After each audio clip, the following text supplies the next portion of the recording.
Hi, welcome to News to Celebrate. I'm Pete Gallivan. The countdown to kickoff is on as the Bills cut the ribbon on their brand new stadium. Plus, meet a former refugee who is using soccer to inspire Buffalo's next generation through mentorship, hope, and belonging. And the legendary voice behind Scooby-Doo and Shaggy makes a special stop in Western New York. Those stories and more coming up on News to Celebrate this week. As a new chapter officially begins for the Buffalo Bills in Orchard Park, just hours ago, Team Brass, alongside local and state leaders and politicians, they cut the ribbon outside the brand new Highmark Stadium. To see the new Bills Stadium through the eyes of lead designer Frank Cravata is to see an artist's work in a new light. I bring my family through here. It's like I get choked up, I'm not going to lie. It's really incredible. A structure never before seen in Buffalo, from the technology to the amenities, in the lounge-like 716 Club to the lowest level Field Club. Cravata describing the upper deck. It's the verticality of it's the height of the building. It feels intimate in a way that the old stadium and a lot of stadiums that we visited just don't, right?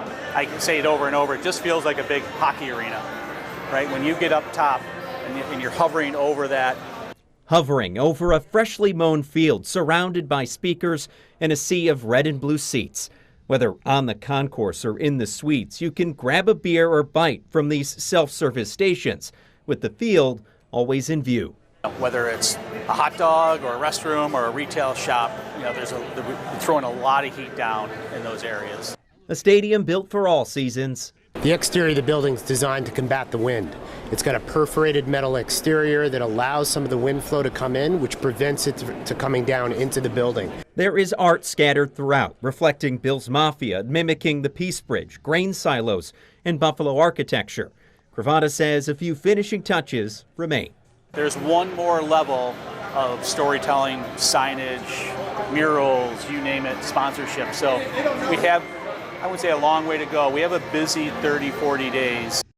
Where else would you rather be than right here, right now? Nowhere. How do you feel? Where are you health-wise? I'm good. You look great. Yeah, I had a little setback about a month and a half ago. I had a stroke, but I spent a few days in the hospital. But right now, I feel good. Eyesight's not great. My hearing still sucks, but that's part of life. It's part of getting old. But I feel really good. Scans have been clean and all. Everything's good. Good. Yep. All awesome. good. It's going to be special not only for the players, but imagine the fans in there, how crazy and wild and loud they're going to be. That's what I'm looking forward to. I want to see how loud this stadium can get. And from what I've been told, it's going to be unbelievable. And but I don't expect anything less. I mean, you guys remember back in my day, if the crowd got too loud, they stopped the game. And they give you a penalty if you did it more than once or twice. So this, it's going to be a big, big advantage for us. Jim, what does it feel like to be standing here, new stadium, and your daughter right on the side? I mean, having watched you on that field and now look at camp. It's amazing. I mean, this is something they were asking me before about, I'm still staying here. I said, my daughters would not allow me to move away from Buffalo. I still go visit south because I went to the U of M, so I still go down there and visit, but having my kids here, now my grandson, I can't wait. I pray to the good Lord that gives me some extra years that I'll be able to enjoy a football game right here in Highmark Stadium with my grandson. When you saw it, what did you think so far? What was your first impression? When I saw the stadium? Yeah. Amazing. I mean, I saw it a lot of phases. I've been there 4 times, so I got to see, I walked through the locker room, and it's amazing. I mean, they got 85, I think it was like 85 lockers. I go, hold on a second. What are these extra lockers for? I'm pumped. I can't wait for opening day. I'm going to enjoy it just like being a regular fan and see what happens. And you mentioned that health is okay right now, has some setbacks? I'm very blessed, yeah. It's been about a month and a half since my setback, but I feel pretty good. As a matter of fact, I can't hear, but I haven't been able to hear so long. But I also, I feel good. I can't wait for the first game, and God willing, I'll be here for many years to enjoy it with my grandson. Josh Olson is a diehard Bills fan and a Rochester-based fitness trainer. I've always been kind of obsessed with bodybuilding and like sports and fitness. He's taking on a new obsession this year, and it's turning into something over 20,000 people keep up with. I started to really fall in love with doing social media and making these crazy challenges and narrating over them. We were all sitting around New Year's Eve, just coming up with like funny ideas for videos and whatnot. And I said, I want to invite the Bills to our wedding. And my fiance laughed. She was like, oh, you should do that. I was looking at stats, and the only stat that I could find that all of them had was the bench press from the NFL Combine. So I was like, this is gonna be my thing. Olsen originally posting videos to social media as a way to promote his personal training business. And less than a day after posting the first challenge, he's receiving a response from Bills center Connor McGovern. I had like zero expectation that any of them would, see it. We kind of laughed, like maybe one of them will comment. And then my one video blew up and Connor McGovern messaged me, he's like, hey, when's the wedding? I felt bad, like I couldn't go, so I want to at least get him a gift, send him a jersey and all that. So just DM'd him, asked for his address and his wedding registry, and went from there. Alec Anderson, the Knox family, and Micah Hyde showing some love and congratulations online as well. He's strong, and he doesn't look like he's on tren or peptide, so I'll give it to him. I'll give it to him. That was so impressive. Like people don't understand like how truly impressive that really is. The attention is bringing Olsen more clients and changing his wedding theme a little bit. These are the socks I'm getting married in right here. These are my Bills socks. We have the jersey, we'll put it in a shadow box and display that at the wedding. It's gonna be pretty cool. The posting is not stopping anytime soon. He's looking for more challenges to complete while showing off his fandom. I tried to carry Josh Allen's body weight a mile doing farmer's carries. Grip strength couldn't hold up, but I'm gonna come back to it. I'm gonna try it again. I'm Nate Mills, reporting on your side for Channel 2 Sports.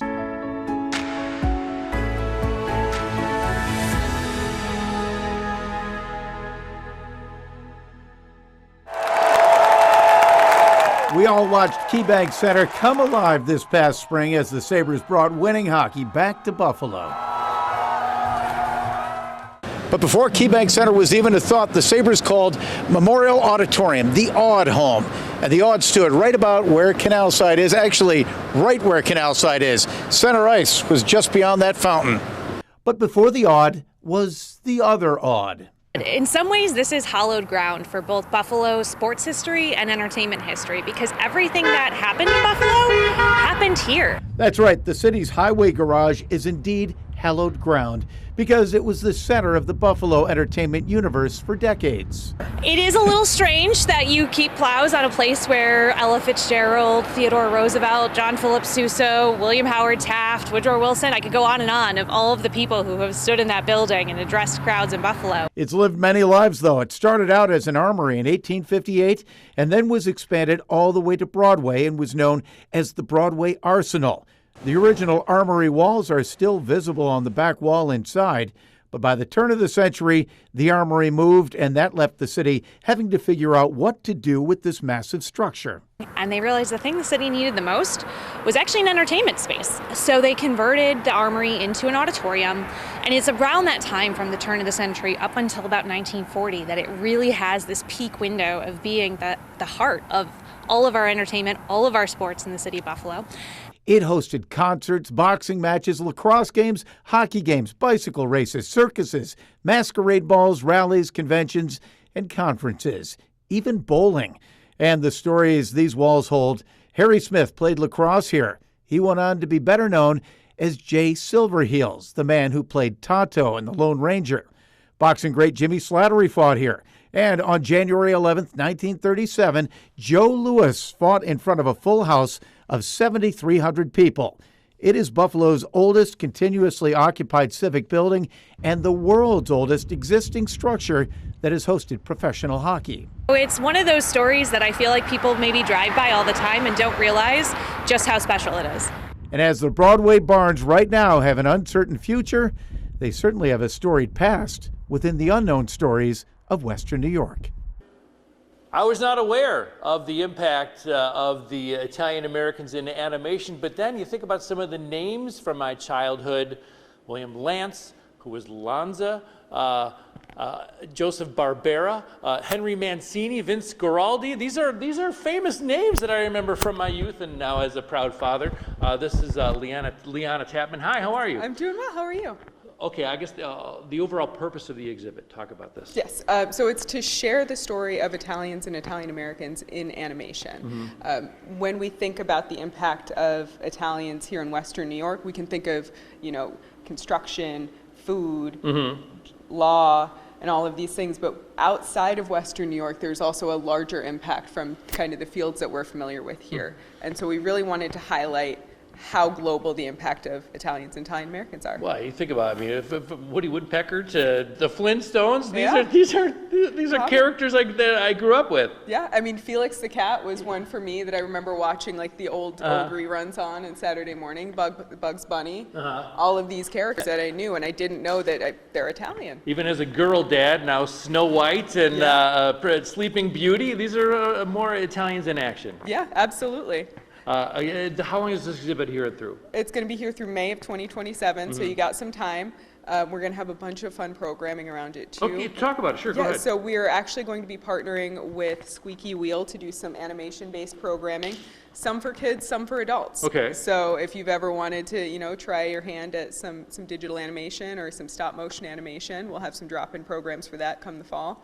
During the Italian Heritage Festival, you're open and obviously inviting everybody in? Absolutely, we are. We are hoping to get people into the exhibit, but then also we'll have some things related to the exhibit throughout in our courtyard as well. So we'll have, we're going to have a puppet master there, so we're really excited for that. Great. For the Sicilian Puppet Show. We'll have a face painter out there. Then we're also doing a full kind of cultural piazza, so we're going to have activities for kids to make that, and we're partnering with the festival to do a scavenger hunt all throughout the festival, which is great for parents and kids. Kids stay occupied, they're looking for things, and parents get to have their snacks. I associate the Italians with visual arts. There's a reason why Pinocchio and Geppetto were Italian, everybody. Okay, ccibuffalo.org is the website. This is a former library, now the beautiful, oh my God, it's not Centro Culturale Italiano de Buffalo. You're nailing it.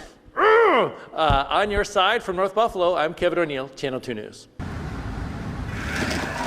Creativity doesn't stand still in George Wime's classroom. You got to find what they like and then use that to get them motivated to do the stuff in class. Ideas are built, coded, and brought to life. I started to really get into computers, and then eventually it evolved into pretty much building almost anything I can, experimenting with everything I can.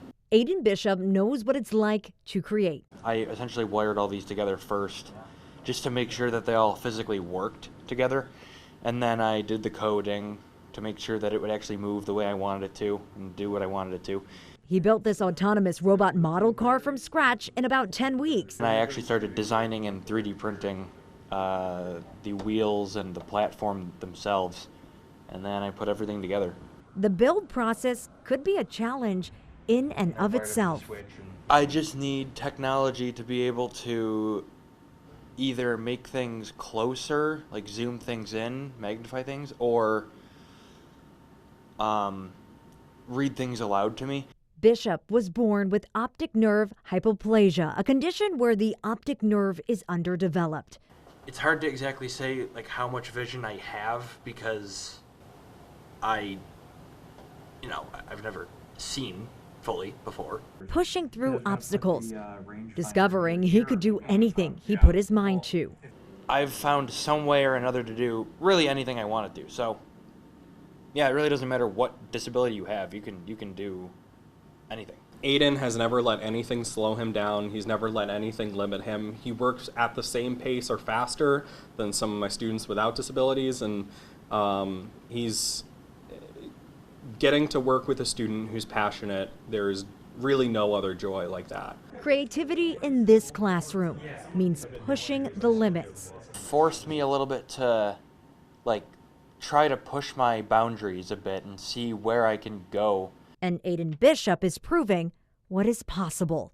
On your side in Hamburg, Courtney Courtwright, Channel 2 News. Just ask anyone who attended School 53 back in the day when the late Nan Wood served as principal, and you'll hear about her concern for students. Miss Woods took me and my mother to Twin Fair and bought my school clothes. Trips. She took them on international trips. She took them on domestic trips across the country as well.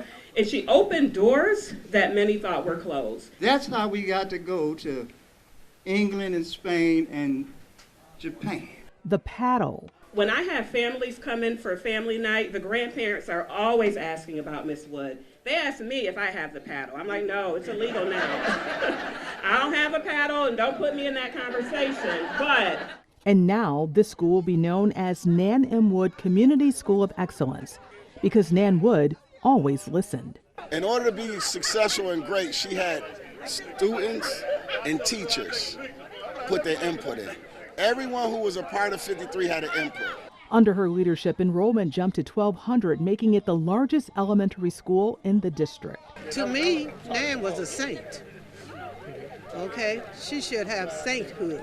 That's right. Because of all the things she did for the youth, everything that you would think you would need or want, Ms. Lewis did it for you. Wood and her daughter Lauren Wood Watson-Duchesky made history as the first black mother-daughter duo to serve as principals of elementary schools in Buffalo. Just don't care where you came from, who you are. You're able to be better. And that was one of her mottos. You can be better. Good, control it. For Oweso Noor, soccer was his lifeline. Is what I'm really trying to build here for these kids who might not have that same opportunity that I had growing up. Go left wing. The founder of Beyond Border Athletics arrived in Buffalo from Kenya when he was 7 years old. He faced language barriers, culture shock, and the challenge of starting over. But mentors, coaches, and teachers helped him find his footing, and now he's creating that same support system for the next generation. The growth of the whole Beyond Borders Athletics, I'd say it's inspired by my background. It's inspired by the people that invested in me, and also now looking to create that same village, the same community for the kids that I'm serving currently. In just 6 months, Beyond Border Athletics has grown to serve more than 200 young people from over 35 schools across Buffalo, using sports, academics, and mentorship to help refugee, immigrant, and underserved youth thrive. Coach Oweso, he's very funny and he's kind and he's so motivational. He's a great coach, so he's my favorite coach. He wants us to do better for ourselves and for our future. Good job, well done. The program remains completely free for families, thanks in part to community support. Just this month, the Greater Buffalo Sports Hall of Fame awarded Beyond Border Athletics a $1,000 grant that Oweso will use to buy jerseys. I was very excited to receive that. The kids really appreciate it when they get the chance to wear a jersey. Being able to put it on represents a lot for them. Good job, Ron, look up. For many of the athletes, Oweso has become much more than a coach. He had me go to a college showcase, which that was my first ever one. He tells us every single day, he can get us places, we just gotta work for it. And that's what I'm doing. You guys do that? Oweso says his goal isn't necessarily for the kids to win on the field. It's to teach them how to succeed off of it. If you work hard, you do the best you can do, and you have a community that's behind you, backing you, and supporting you, you're able to essentially achieve anything. By day, Oweso works in business development for an insurance company. He's also a husband and father of 3 young children. He runs Beyond Border Athletics completely as a volunteer. And he says his greatest need right now is more volunteers, along with sponsors and donations. We've posted more information on how to get involved with Beyond Border Athletics at WGRZ.com. For the Selfless Among Us, I'm Melissa Holmes, Channel 2 News. He is a 7-month-old capybara, and it's his first big trek out into a large exhibit away from mom and dad. Capybaras are the largest member of the rodent family and are semi-aquatic, often found around bodies of water in South America. He's been doing fantastic. He's been exploring his new area. He's been kind of meeting the other exhibit animals, including our turtles, some of our birds. They've gained popularity in pop culture within the last few years, but according to animal keeper Stephanie Hurst, humans are not their only fans. In the animal kingdom, they're kind of known as nature's ottoman, where other animals will kind of just hang out with them because they're such chill demeanors. Mozzarella was born at the Cape May County Zoo in New Jersey and came to Buffalo on a species survival plan. The Buffalo Zoo hopes that soon a female capybara will be able to join him. Hopefully fall or winter time to bring him a girlfriend. That's still in the works though, so we don't have any definite details. On your side, Natalie Foss, Channel 2 News.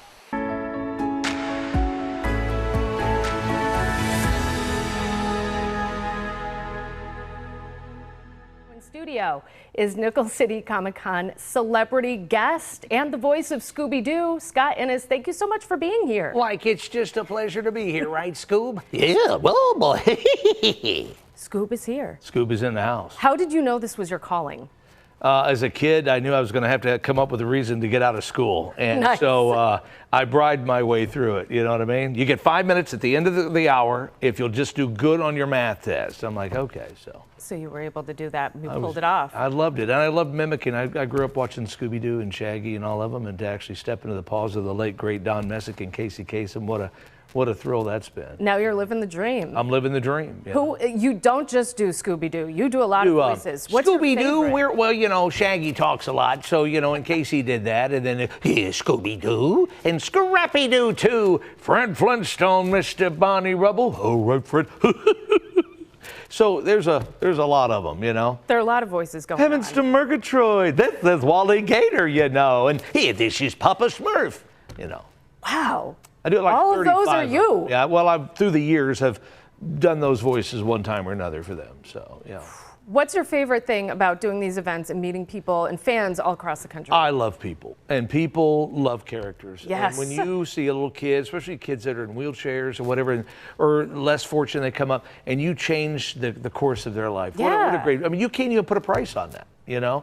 And it's just so great to see that these characters have endured for years and that people have stories of how these characters have touched them or saved their lives at one point. You know? And generations of people, because I remember watching Scooby-Doo, the reruns in the 80s, but now there are all these different versions of Scooby-Doo and the live action film and everything. Yeah, so well, I actually, you know, I did the four some of the most popular movies, Zombie Island, Witch's Ghost, Alien Invader, Cyber Chase, anything that talks, walks, video game, Super Bowl ad has pretty much been me. It's all you. But, you know, I share the duties with the legendary Frank Welker. You know, Frank does a lot of the Scooby these days, and Matthew Lillard does a lot of the Shaggy, and he's just amazing. And so these characters are just really amazing, and to be able to just have a small piece of that is just kids' dream come due for me. As I like to say. What is I'm sure you meet all kinds of people at these events. What's the wildest or weirdest thing that you've encountered or that's happened? Well, you know, when a kid comes up and I met a kid in Corpus Christi once. He sat there for 2 hours, and I finally did this. He came up and he told me how that he was contemplating suicide. Oh, wow. And that these characters saved his life. And he went into telling me how watching them, his mother and dad fought all the time. He didn't want to live anymore. And I was just like, I mean, what do you tell a kid that tells you that? You know, so I'm like, I looked at him and I said, kid, go pick anything you want out. Yeah. You know, it's all yours. I mean, you know, and he didn't even want to do that. He just wanted to, he waited and waited and come up, shook that my long. hand. And I was just like, wow, this 7-year-old kid. Wow. I mean, I don't even know how what do you respond? What do you say? What do you say to that, you know? Just give him a hug if he wants one. You know, it's just, it's amazing, you know? That's all for this edition of News to Celebrate this week. Thanks for joining us as we celebrated the people, the places, and the moments making a difference across Western New York. We'll see you next week with more inspiring stories worth celebrating. Until then, have a great week.